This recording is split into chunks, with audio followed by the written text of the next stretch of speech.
தமிழால் இனிய நண்பர்கள் அனைவருக்கும் என்னுடைய வணக்கம். இன்னைக்கு நம்ம பார்க்க போகிற பதிவில் ஒரு சூப்பரான பிரிண்டரை வந்து நம்ம எப்படி தேர்ந்தெடுக்கலாம். ஸோ பிரிண்டர் யார் இன்வென்ட் பண்ணது, பிரிண்டரில் என்ன மாதிரியான டைப்ஸ்லாம் இது வரைக்கும் நம்ம கடந்து வந்திருக்கோம். ஒரு பிரிண்டர் அப்படின்னு எடுத்துக்கிட்டோம் அப்படின்னா நம்ம வீட்டுக்கு எதை வச்சு நம்ம வாங்கலாம், என்ன மாதிரியான ஃபேக்டர்ஸை நம்ம வந்து கன்சிடர் பண்ணணும். ஸோ இந்த மாதிரியான விஷயங்கள் எல்லாத்தையுமே தான் இன்றைக்கி இருக்கிற இந்த பிரத்யேகமான வீடியோவில் நம்ம பார்க்க போகிறோம். நீங்கள் பார்த்துட்டு இருக்கிறது டெக் ஃபார் வி தமிழ். என்னுடைய பெயர் விஜய். வாங்க இன்றைக்கி இருக்கிற வீடியோக்குள்ளே போகலாம்.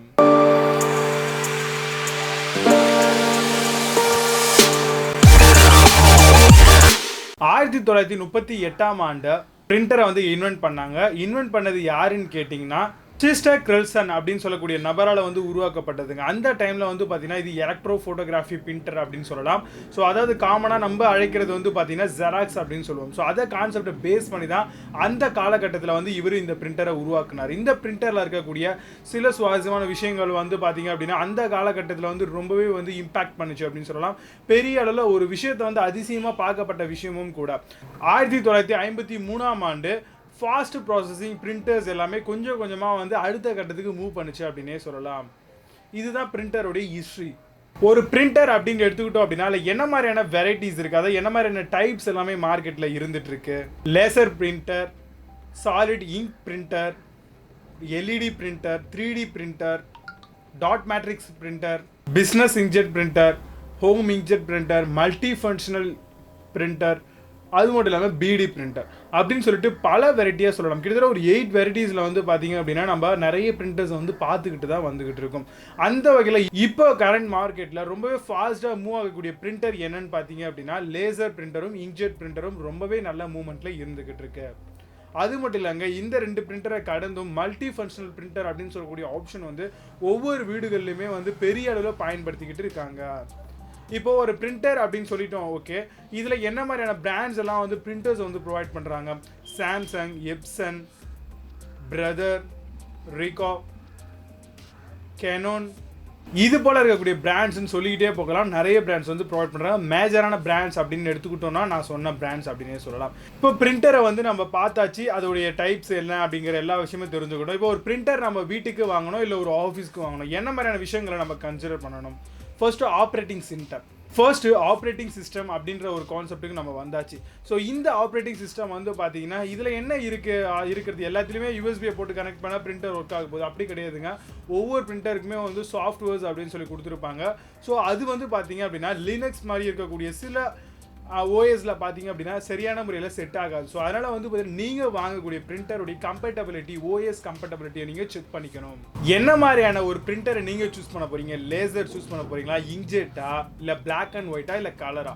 ஸோ அதை வந்து நீங்கள் ஒரு முடிவு பண்ணிக்கணும். ஏன்னா பிளாக் அண்ட் ஒயிட் அப்படிங்கிற ஆப்ஷன் வந்து பார்த்தீங்கன்னா பெரிய அளவில் இண்டஸ்ட்ரியல் பர்பஸ், அதாவது பிஸ்னஸ் இருக்காங்க இல்லையா, அவங்களுக்கு கலர் அப்படிங்கிற விஷயம் தேவையில்லை. பல்கான குவான்டிட்டியில் எடுக்கிறதுனால பிளாக் அண்ட் ஒயிட் சூஸ் பண்ணுவாங்க. பட் நம்ம வீடுகளில் வந்து பார்த்தீங்கன்னா பெரிய அளவில் வந்து பார்த்தீங்கன்னா கலர் அப்படின்னு சொல்லக்கூடிய இந்த ஆப்ஷனை சூஸ் பண்ணுறதுனால தான் இங்க்ஜெட் வீட்டில் இருந்தால் ரொம்ப பிரச்சனை இல்லை. ஏன்னா கம்பெனிஸ் மாதிரியான இடங்களில் வந்து பார்த்தீங்கன்னா டோனர் யூஸ் பண்ணுவாங்க, நிறைய பிரிண்ட் எடுக்கணும் அப்படிங்கிறதுனால பிளாக் அண்ட் ஒயிட் எடுப்பாங்க. ஸோ வீடுகளில் வந்து இங்க்ஜெட் வந்து போதுமானதாக இருக்கும் அப்படின்னு எனக்கு தோணுது. மூணாவது ஃபேக்டராக நம்ம எவ்வளோ அமௌண்ட் வந்து ஸ்பெண்ட் பண்ணி பிரிண்டர் வாங்க போகிறோம். இப்போது 2500 ரூபாய்க்கும் ஒரு பிரிண்டர் கிடைக்குது, 5000 ரூபாய்க்கும் பிரிண்டர் கிடைக்குது, 10,000 ரூபாய்க்கும் நல்ல மாதிரியான பிரிண்டர்ஸ்லாம் கிடைக்குது.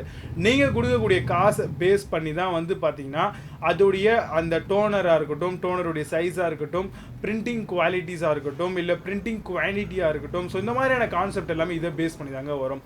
ஸோ இதெல்லாம் வந்து ஒயர்லெஸ் வாங்கணும்னு நினைப்பீங்க, பட் ஆனால் வந்து பார்த்தீங்கன்னா லிட்டில் பிட் காஸ்ட்லியாக இருக்கும். ஸோ அது எல்லாமே நீங்கள் அந்த ஃபேக்டர்ஸ் எல்லாமே கன்சிடர் பண்ணிக்கணும். இப்போ கரண்ட் சுச்சுவேஷனில் வந்து பார்த்தீங்க அப்படின்னா நிறைய விதமான டெக்னாலஜி க்ரோஸ் வந்து பார்த்தீங்கன்னா கொஞ்சம் கொஞ்சமாக வளர்ந்துருச்சு. ஸோ அந்த காலத்தில் அதிக அளவில் இங்க் எடுக்கக்கூடிய பிரிண்டர்ஸ் கூட வந்து பார்த்தீங்கன்னா இப்போ இங்க்ஜெட் மூலமாக வந்து பார்த்தீங்கன்னா கொஞ்சம் ரொம்பவே வந்து கொஞ்சமாக தான் எடுக்குது. அதாவது 0.25 பைசாக்கே வந்து பார்த்தீங்கன்னா நம்ம வந்து குவாலிட்டியான பிரிண்டர்ஸை வந்து நம்மளால் மேக் பண்ணிக்க முடியும். நம்ம பிரிண்டர் வந்து பார்த்தீங்கன்னா காப்பீஸ் வந்து எடுத்துக்க முடியும். ஸோ அதனால் நீங்கள் எவ்வளோ காசு அதிகமாக ஸ்பெண்ட் பண்ணுறீங்களோ அந்த அளவுக்கு ஒரு நல்ல குவான்டிட்டி வரும். அது மட்டும் இல்லாமல் நீங்கள் சூஸ் பண்ணக்கூடிய பிரிண்டர் வந்து பார்த்தீங்க அப்படின்னா ஒய்ஃபை சப்போர்ட் இருக்குதா இல்லையா அப்படிங்கிறத செக் பண்ணிக்கோங்க. ஒய்ஃபை சப்போர்ட் இருந்துச்சு அப்படின்னா இந்த ஃபியூச்சர் மூலமாக நீங்கள் இருக்கக்கூடிய உங்கள் வீட்டில் இருக்கக்கூடிய ஹாட்ஸ்பாட்டாக இருக்கட்டும், எந்த மாதிரியான ஒரு இடங்களாக இருந்தாலும் கூட நீங்கள் அழகாக பிரிண்டர் ஒரு இடம் ஃபிக்ஸ் பண்ணிட்டீங்க அப்படின்னா இங்கேருந்து ஹாட்ஸ்பாட் ஆன் பண்ணி நீங்கள் ஒயர்லெஸ்ஸாகவே வந்து ஆக்சஸ் பண்ணிக்க முடியும். ஏன்னா இன்றைக்கி இருக்கிற எல்லார் வீட்லேயுமே வந்து பிரிண்டராக இருக்கட்டும், இல்லை வந்து லேப்டாப்ஸ் இருக்குது, இல்லை கம்ப்யூட்டர்ஸ் இருக்குது, எல்லாத்துலேயுமே பிரிண்ட் எடுக்கணும்னு ஆசைப்படுவாங்க. பட் அதுக்கு எல்லாமே ஒய்ஃபை ஃபீச்சர்ஸ் ரொம்பவே நல்லா யூஸ்ஃபுல்லாக இருக்கும். இப்போ உங்களுக்கு தேவையான பிரிண்டரை வந்து நீங்கள் சூஸ் பண்ணியாச்சு. ஸோ எல்லாம் கன்சிடர் பண்ணிட்டீங்க. உங்களுடைய பிரிண்டரில் நீங்கள் என்ன ஒர்க் பண்ண போகிறீங்க? இல்லை டெய்லி பிரிண்ட் எடுக்க போகிறீங்களா, இல்லை வீக்லி எடுக்க போகிறீங்களா, இல்லை ப்ரெசன்டேஷன் ஒர்க்ஸ்க்காக பிரிண்ட் எடுப்பீங்களா? ஸோ அதை வந்து சூஸ் பண்ணிக்கணும். ஏன்னு கேட்டேன் அப்படின்னா, ஒரு பிரிண்டர் அப்படின்ற ஒரு கான்செப்ட் பார்த்தீங்க அப்படின்னா இங்க்ஜெட்டாக இருக்கும் பட்சத்தில் நம்ம டெய்லி அட்லீஸ்ட் ஒரு பிரிண்டாவது எடுக்கணும் அப்படின்னு சொல்லுவாங்க. ஏன்னா அதில் இங்கு வந்து பார்த்தீங்கன்னா கட்டிடும் அப்படின்ற மாதிரி சொல்லுவாங்க. பட் இப்போ இருக்கிற டெக்னாலஜியில் மேக்ஸிமம் ஒரு 3 days விட்டு நம்ம ஒன்றாவது எடுக்கிற மாதிரி இருக்கும். பட் லேசர் பிரிண்டர் அப்படின்னு பார்த்தீங்கன்னா டோனர் பேஸ் பண்ணி வருது, பவுடர் அப்படின்னு சொல்லுவாங்க. ஸோ இதை பேஸ் பண்ணுறதுனால ஒன்றும் பெரிய இஷ்யூலாம் இல்லை. நீங்கள் எவ்வளோ நாள் வேணாலும் கேப் விட்டுட்டு கூட நீங்கள் எடுத்துக்க முடியும். ஸோ கலர் ஆப்ஷன் இருக்குது. ஸோ அப்புறம் வந்து பார்த்தீங்கன்னா பிளாக் அண்ட் ஒயிட். ஸோ இதெல்லாமே நீங்கள் கன்சிடர் பண்ணி எது வேணும் அப்படின்ற ஒரு பிரிண்டருடைய ஒர்க்குக்கு பேஸ் பண்ணி நீங்கள் ஒரு பிரிண்டரை சூஸ் பண்ணுறது ரொம்பவே நல்ல வாய்ப்புகளாக இருக்கும். ஒரு பிரிண்டர் அப்படின்னு நம்ம எடுத்துக்கும் போது அதோட ரெசல்யூஷன் வந்து நம்ம கண்டிப்பாக பார்க்கணுங்க. அதில் 1440 dpi அப்படின்னு சொல்லுவாங்க.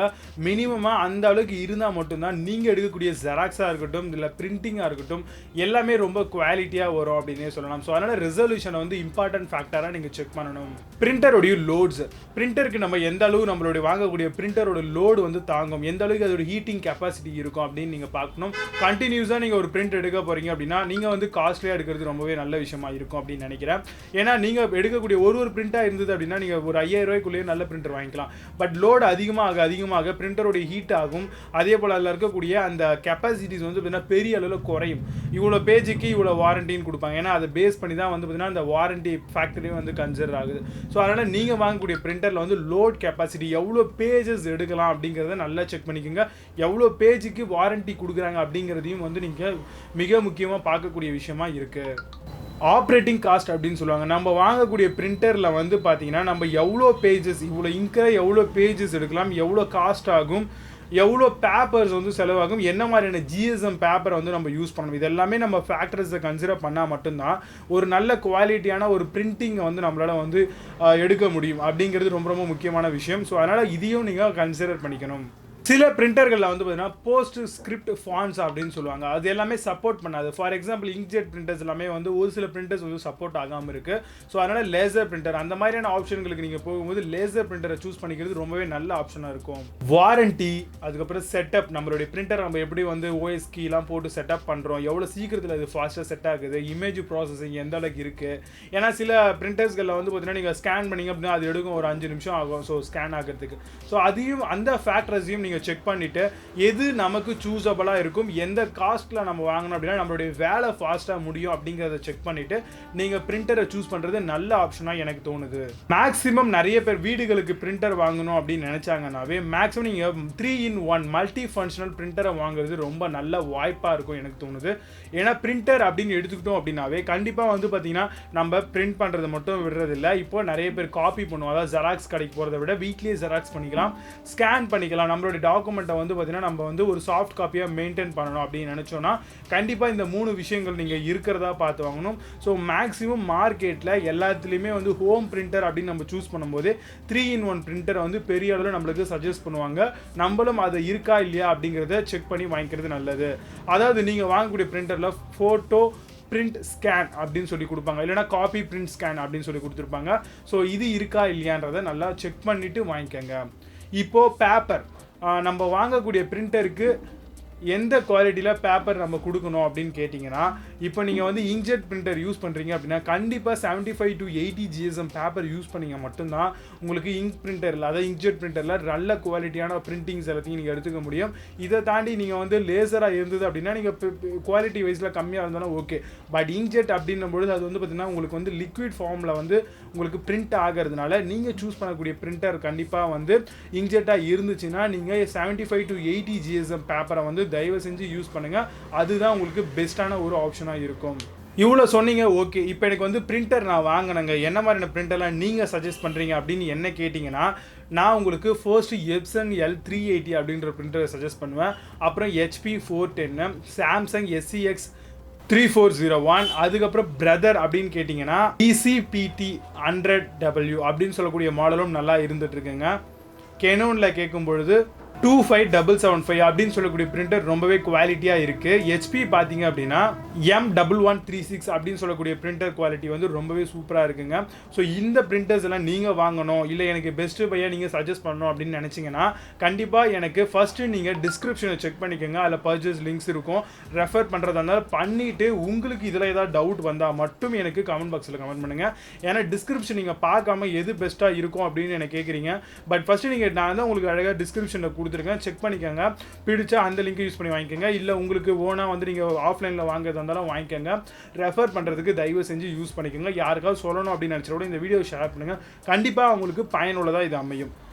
ஸோ இன்றைக்கி நம்ம பார்த்த பிரிண்டர் ஆப்ஷன்கள் கண்டிப்பாக வந்து உங்களுக்கு பெரிய அளவில் உதவி இருக்கும் அப்படின்னு நினைக்கிறேன். ஸோ நல்ல பிரிண்டர் எப்படி வாங்கணும் அப்படிங்கிறத கண்டிப்பாக நீங்கள் தெரிஞ்சிருப்பீங்க. ஸோ உங்களுக்கு இந்த வீடியோ பிடிச்சா கண்டிப்பாக இந்த வீடியோக்கு ஒரு லைக் பண்ணிக்கோங்க. உங்கள் நண்பர்களுக்கும் இது மாதிரியான விஷயங்களை ஷேர் பண்ணணும்னு நினச்சிங்கன்னா தயவு செஞ்சு ஷேர் பண்ணுங்கள். ரொம்பவே எனக்கும் யூஸ்ஃபுல்லாக இருக்கும், வாங்கக்கூடிய அந்த நபருக்கும் ரொம்பவே பயனுள்ளதாக இருக்கும். இது போல் டெக் சார்ந்த விஷயங்கள், டெக் சார்ந்த கேஜெட்ஸ் ரிவ்யூ, டெக் சார்ந்த விஷயங்கள் ஷேர் பண்ணுறது மட்டும் இல்லாமல் நிறைய விஷயங்கள் அன்பாக்சிங்காக நம்ம பண்ண போகிறோம் கூடிய விரைவில்.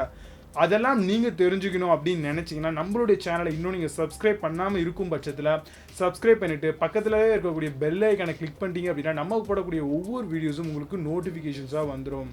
மீண்டும் நல்ல பதிவோடு சந்திக்கிறேன். நன்றி, வணக்கம்.